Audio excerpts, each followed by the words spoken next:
and also press this bell icon. నమస్తే AP29 టీవీకి స్వాగతం. మరిన్ని అప్డేట్స్ కోసం చూస్తూనే ఉండండి AP29 టీవీ. పట్టణంలోని బాలికల వసతి గృహాన్ని గురువారం కోడుమూరు ఎమ్మెల్యే బొగ్గుల దస్తగిరి ఆకస్మిక తనిఖీ చేశారు. వసతి గృహంలో బాలికల గదులను ఆయన పరిశీలించారు. 110 మంది విద్యార్థినులకు కేవలం 3 గదులు మాత్రమే అనుకూలంగా ఉండడంతో ఆయన ఆశ్చర్యం వ్యక్తం చేశారు. వసతి గృహంలోని గదులన్నీ శిథిలావస్థకు చేరడంతో విద్యార్థినులు తప్పని పరిస్థితుల్లో 3 గదుల్లో మాత్రమే సర్దుకుని ఉండాల్సిన పరిస్థితి నెలకొంది.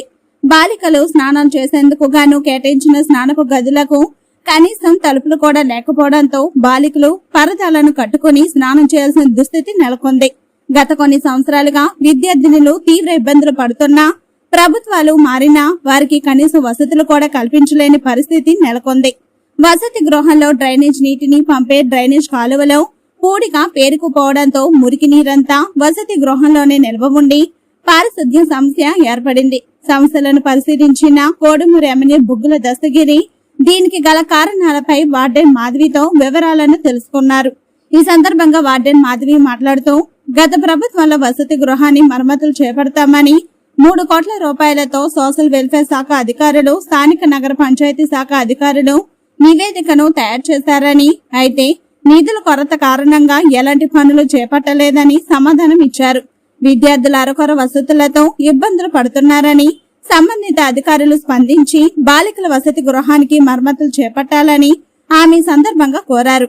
కోడుమూరు ఎమ్మెల్యే దస్తగిరి విలేకరుల సమావేశంలో మాట్లాడుతూ బాలికల వసతి గృహంలో విద్యార్థినులు చాలా సమస్యలతో కాలం వెలబుచ్చుతున్నారని, వీటిని పరిష్కరించేందుకు సాధ్యమైనంత త్వరలో తగు చర్యలు తీసుకుంటామని హామీ ఇచ్చారు.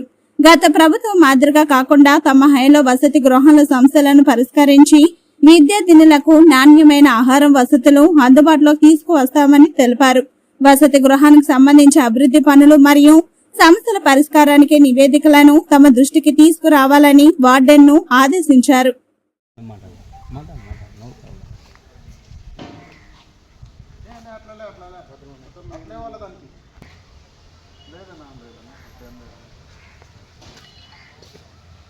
అన్నా అండి ఇది బయటకు పోయింది జనరల్ హాస్పిటల్.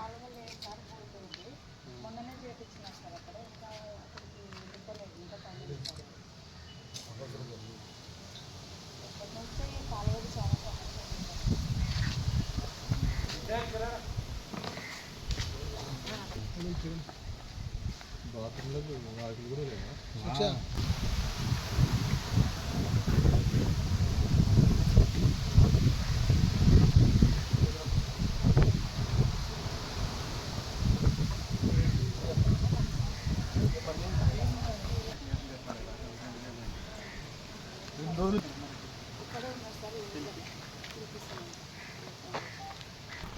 లేదా ఆడపిల్లలే కదా, ఆడపిల్లలే సార్.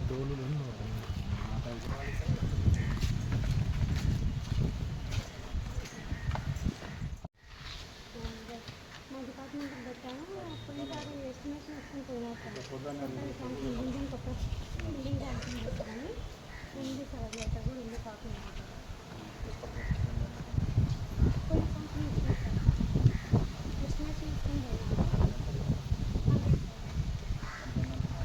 అంటే నాకు 10లో ఒకటే డ్రాప్ అవుట్స్ ఉన్నాయి సార్. ముగ్గురు సార్, 2 అవుట్ సోర్సింగ్, 1 రెగ్యులర్. అవును సార్. నేను చెప్పాను సార్, ఇది 30 years ఓల్డ్ బిల్డింగ్ సార్.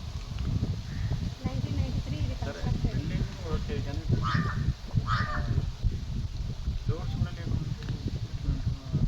అంటే ఆ పాత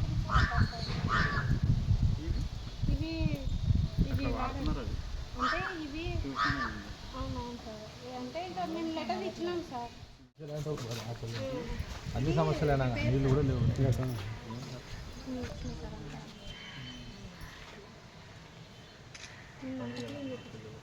అవును సార్, క్లీన్ చేసి సార్.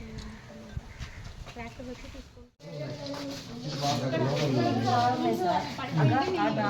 అయితే మొత్తం పడిపోయినట్టు అనేది. ఇవి కొత్తవి మేడం వేసింది.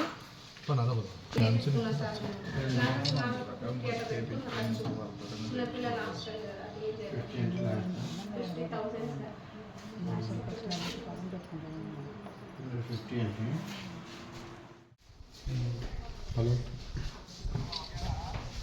హలో డేట్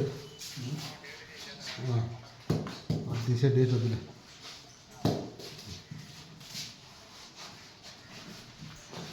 అంటే ఎప్పుడప్పుడు తెప్పిస్తా సార్ ఫ్రెష్ స్నేక్ వచ్చినట్టే క్లీన్ చేసుకొని మంచిగా వేస్తారు సార్ లేదు సార్ ఫ్రెష్గా తెప్పిస్తాను సార్ ఏ రోజు క్లీన్ చేసుకుంటారు క్లీన్ చేసి బాగా పడేసి మంచిగా వేస్తారు చిన్నపిల్లలు పిల్లలకైతే బాగానే చూసుకుంటారు సార్. ఈ ఒక్కటి బొమ్మలు బాగుంటే ఇంకా ఇప్పుడు బాగుంటుంది. ఏం ఫుడ్ ఏం లేదా ఫుడ్ ఇప్పుడు ఏం ఆఫ్టర్నూన్ మీకు ఏమి ఇస్తారు స్కూల్లో తక్కువ ఉంటుంది కదా లెటర్ పెట్టించిన 4-5 సార్లు పెట్టిన సార్ లెటర్ మళ్ళీ సెంట్రల్ గవర్నమెంట్ పేమెంట్ రామని చెప్పి మన పేమెంట్ జరుగుతుందా ఒక 450 వచ్చినాయి సార్. వాటిలో ఒక 120 దాకా అయిపోయింది సార్. మిగతా పెండింగ్ ఉంది మన గవర్నమెంట్ వచ్చి శాంక్షన్ చేసి